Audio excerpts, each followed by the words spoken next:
Now let's look about the pathogenesis and clinical feature regarding the amoeba. Now, this Entamoeba histolytica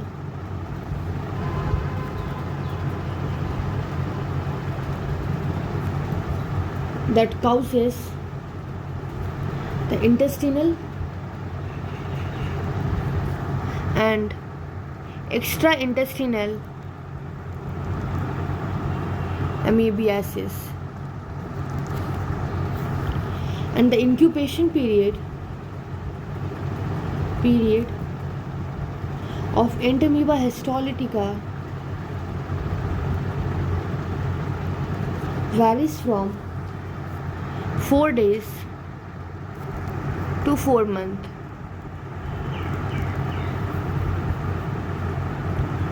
After that, this amebiasis that can present in different form, and the degree of severity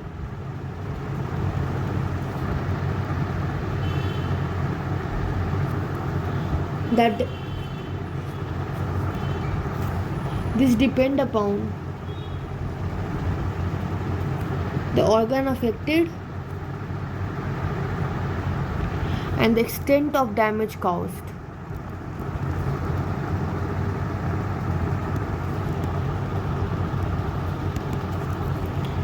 This was about incubation period and all that. Now intestinal amebiasis.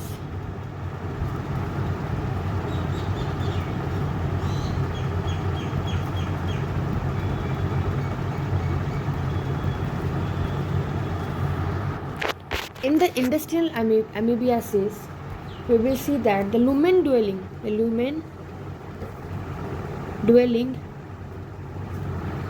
amoeba does not cause any illness.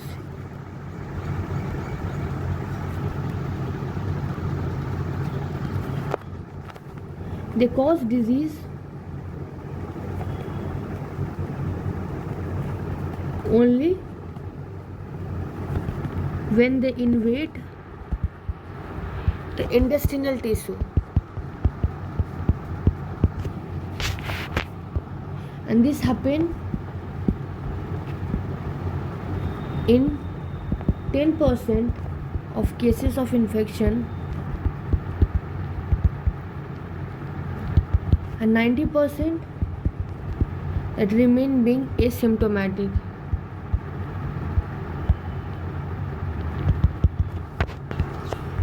After this, not all strain of Entamoeba histolytica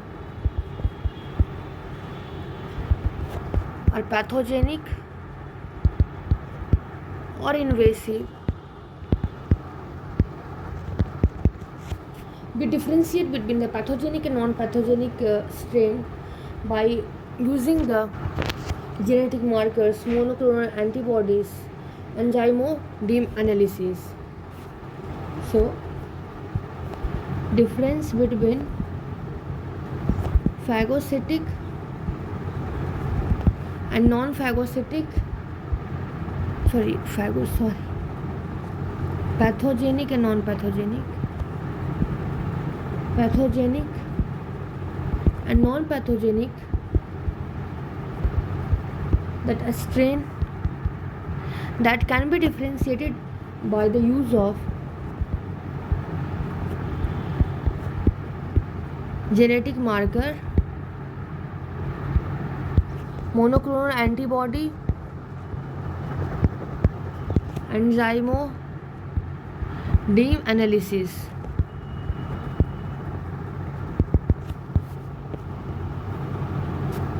After this, the intestinal amoeba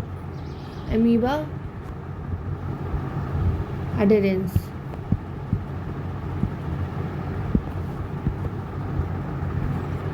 The amoebic lectin Example is gall and gall neck lectin,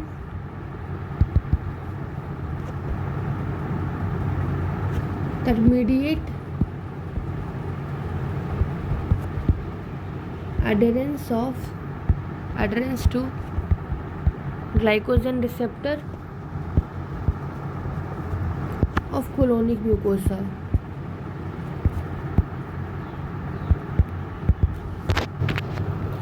After adherence, there is a term that is cytolysis.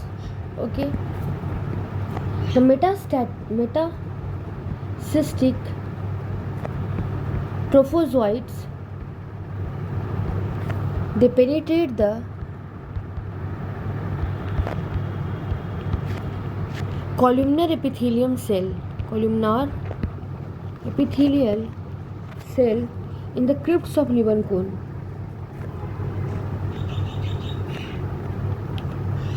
And where? In the colon. And this penetration of amoebae, that is facilitated by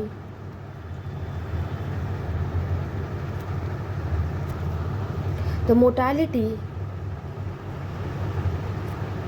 of trophozoites and tissue lytic activity of amoebic cystine proteases. Okay, so the penetration of amoeba that occur due to the motility of trophozoite and by the tissue lytic activity by the amoebic cystic proteases. And examples are histolysine, cathepsin B,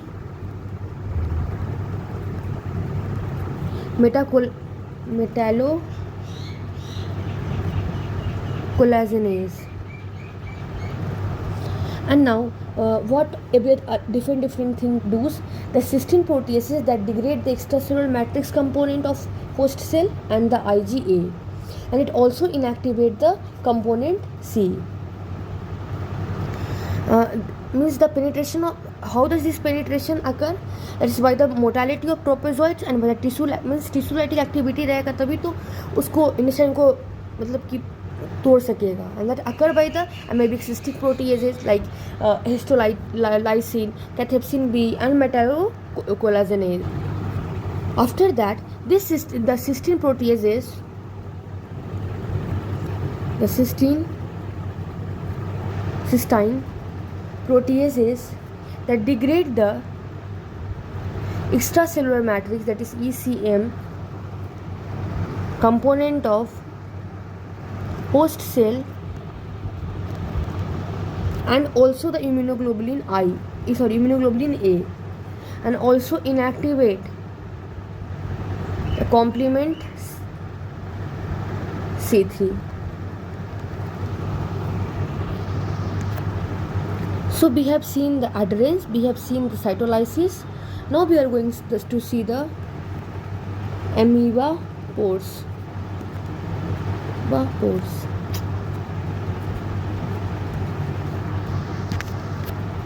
What are amoeba pores? They are the ionophore. They are the ionophore protein of amoeba, and they are capable of inserting ion channels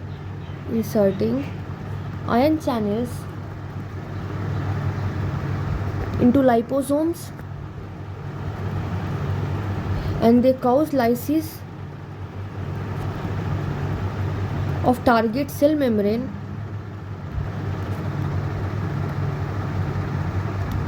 of host cell.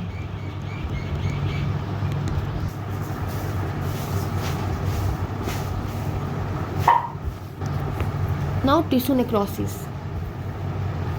Tissue necrosis, that is caused by Lysosomal enzyme of inflammatory cell of the inflammatory cell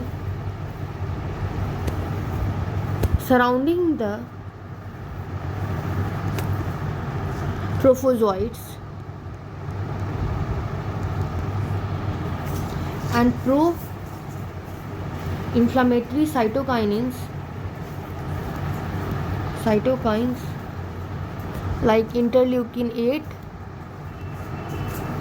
and tumor necrosis factor alpha, they are released from this cell. After that, mucosal penetration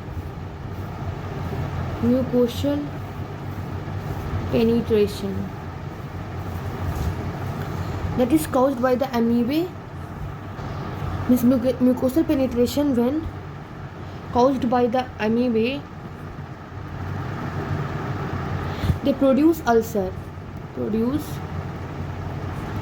discrete ulcer that has with pinhead center and raised edges. And sometimes what happens, this invasion occurs superficially and that heals. Okay, and more often it occurs that the amoeba penetrate the submucosal layer and multiply rapidly, and that cause lytic necrosis and then form an abscess, and then abscess break down and that form a ulcer. So I'm saying that this invasion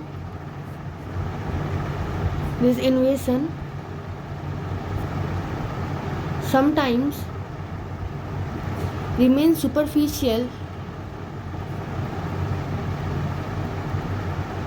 and heal spontaneously.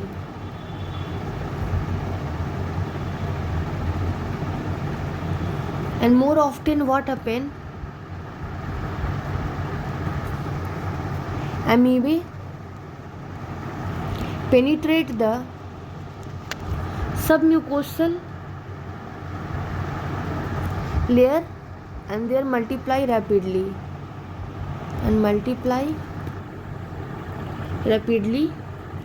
and that cause lytic necrosis and then that form abscesses, and then this abscess break down to form ulcer. After that, amoebic ulcer is typical lesion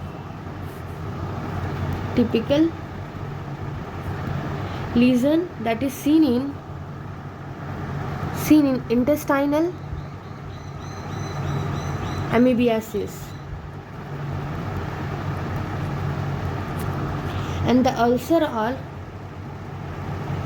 multiple and they are confined to colon and more numerous in cecum, and then next in sigmoido-rectal region.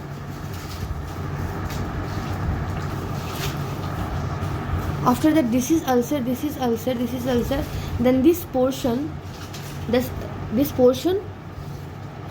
remain healthy. But between the ulcers, that if there is ulcer, if it is ulcer, then between that it remain healthy. After that ulcer appear initially on the mucosa as rest nodule with pouting edges, okay, and they later break down and they discharge brownish necrotic material that contain large number of trophozoite. So it is saying that ulcer initially appear on mucosa as raised nodule with pointing edges. And what happen later, they break down by discharging brownish necrotic material and that contain large number of trophozoites.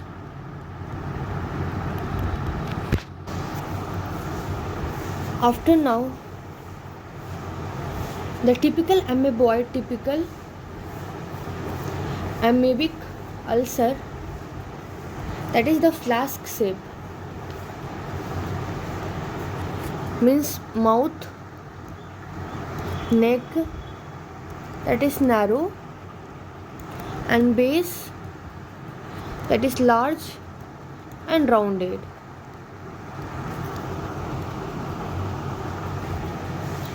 After that, multiple ulcer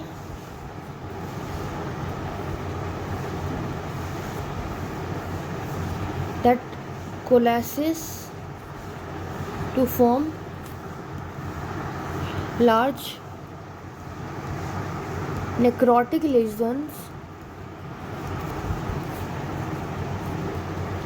with ragged and undetermined edge. Yes, there has no determined edge, and the ulcer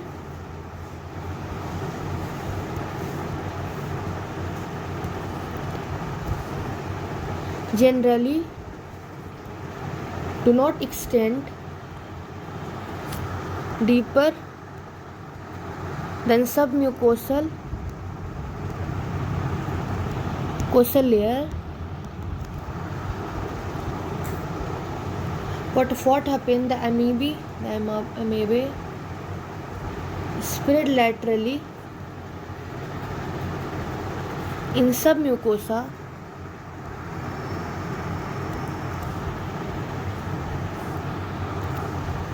causing patchy mucosal loss.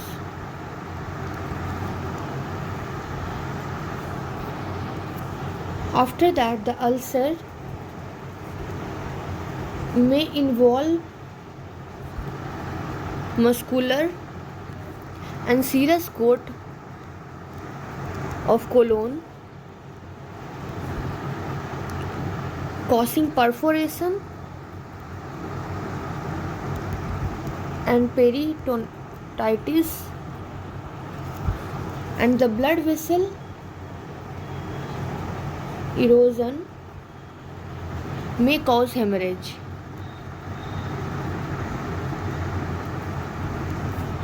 It is saying that the ulcer जो होता है वो सब mucosa layer से ज़्यादा extend नहीं करता है, और जो अमीबिया होता है लैटरली सब म्यूकोसा में फैलते रहता है और उससे म्यूकोसल लॉस होते, पैची फॉर्म में म्यूकोसल लॉस होते रहता है. अल्सर क्या होता है, वो मतलब कि मस्कुलर सीरस कोट ये सब कोलोन का इन्वॉल्व कर सकता है, और परफोरेशन पेरिटोनाइटिस ये सब कॉज कर सकता है. और जो अगर मान लीजिए ब्लड वेसल्स का भी इरोजन हो जाए तो उससे हेमरेज हो सकता है. After that this lesion, I'm saying that if the lesion is superficial, okay, if there is superficial lesion, they generally they heal without scaring.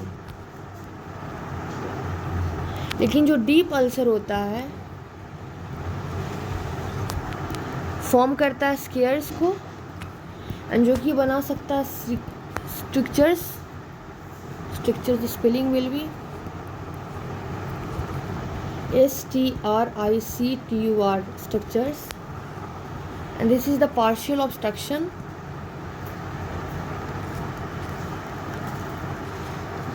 and thickening of and partial obstruction and lead to thickening of the gut wall. Now, now we will look about ameboma.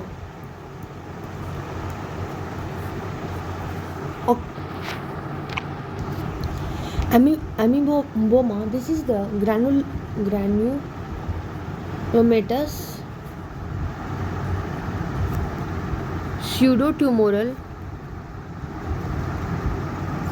growth that develop on the intestinal wall by rapid invasion that form a chronic ulcer.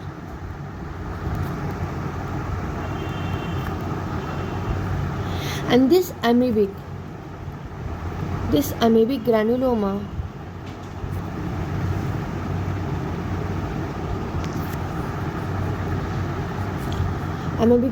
granuloma, or it is also called as ameboma, many times they has been mistaken as malignant tumor. And this ameboma are most frequent, occur at cecum, and that is recto-sigmoidal junction. After that, when it is the systematic manifestation of ameboma, they are the rectal tenesmus, high fever, and that is abdominal discomfort,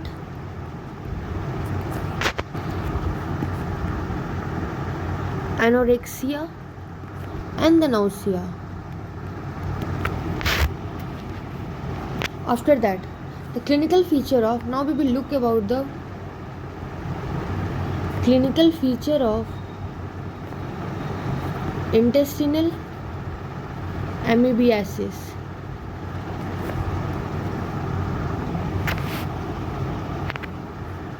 The clinical figure that covers a wide spectrum from non-invasive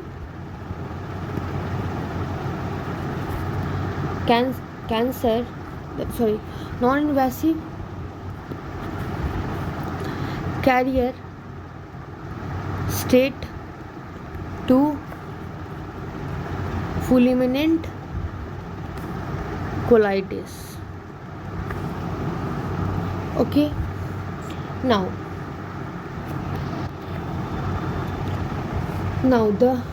this was the wide spectrum. Now after that, the typical manifestation of intestinal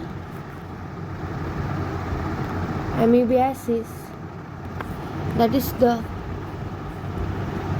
amoebic dysentery, and they may resemble the bacillary dysentery, but they are differentiated on the basis of clinical and laboratory grounds. And as compared to the bacillaric dysentery, it is, we will look the characteristic of the amoebic dysentery, that is the stool are large, foul smelling, brownish black,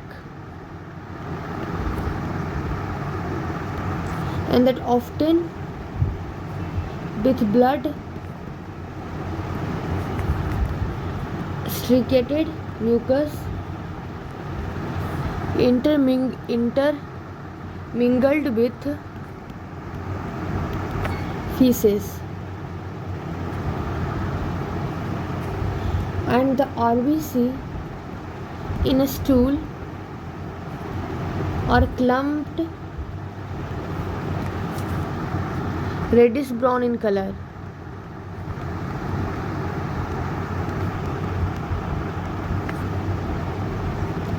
The carrot laden crystal often present.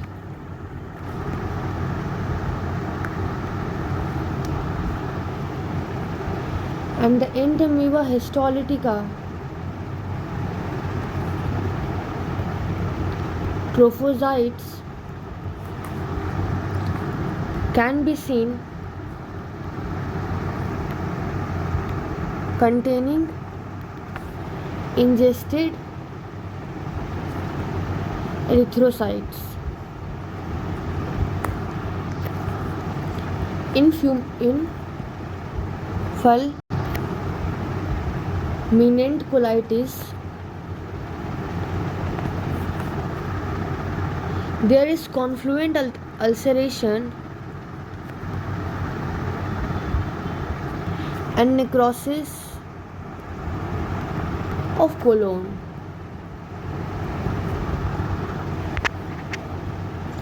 And the intestinal amebiasis do not always result in dysentery.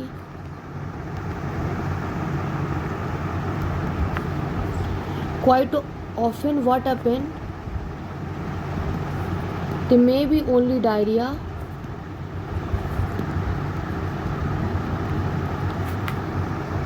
or vague abdominal symptoms, that is called as uncomfortable belly or growling abdomen.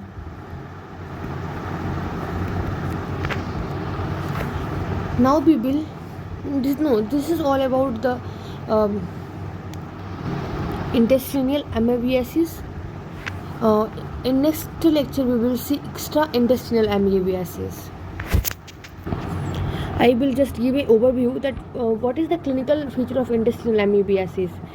Okay, if the patient is suffering from intestinal amebiasis, तो उसमें क्या होता है कि wide spectrum from non-invasive carrier state to fulminative colitis तक जा सकता है. मतलब एक non-invasive carrier state भी रह सकता है और fulminate colitis तक भी हो सकता है.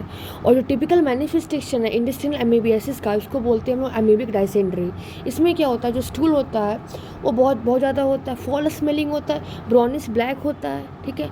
और जो म्यूकस होता है उसमें ब्लड, जो कि फीसेस में जो होता है उसमें ब्लड रिस्ट्रिक्टेड म्यूकस उसमें इंटरमिंगल्ड होता है. और आरबीसी में स्टूल जो होता है आरबीसी में आता है और क्लम्प्ड होता है. और जो स्टूल होता है वो रेडिश ब्राउन इन कलर होता है और चारकोट लेडन क्रिस्टल्स होता है जो प्रेजेंट होता है. और जो एमीबा हिस्टोलिटिका के जो ट्रोफोजॉइट्स हैं वो हम लोग को इंजेस्टेड इरेथ्रोसाइट्स में हमें दिखेगा, ठीक है. और अगर किसी को फ्यूमुलेट कोलाइटिस हो गया तो उसमें अल्सरेशन नेक्रोसिस ऑफ कोलोन तक हो सकता है. और जो इंटेस्टिनल एमेबियासिस होता है वो हमेशा डायसेंट्री में नहीं बदल जाता है. ये quite often diarrhoea, vague abdominal symptom जैसे अनकंफर्टेबल बेली है ना, ग्रोइंग एब्डोमेन तक ही रह जाएगा. This was all the clinical feature of intestinal amoebiasis. Okay, amoeboma क्या था, एक ग्रैनुलोमेटस स्यूडोट्यूमरस ग्रोथ था जो कि इंटेस्टिनल बाल में, ठीक है ना, बाय द मतलब जो क्रॉनिक अल्सर उसका रैपिड ग्रोथ हो गया है ना. और इसी को हम लोग बोलते हैं अमीबोमा. और ये कभी कभी ऐसा लगता है कि ये माइग्रेन ट्यूमर है. और ये कहाँ पे होता है, मोस्टली सीकम में होता है और रेक्टोसिग्मोइडल जंक्शन में होता है. That was all a quick overview on amoeboma and the clinical feature of intestinal amoebiasis. उसके पहले मैंने डिटेल में I have covered it in the detail. Thank you everyone. Please do subscribe my channel and please like this video and share it also.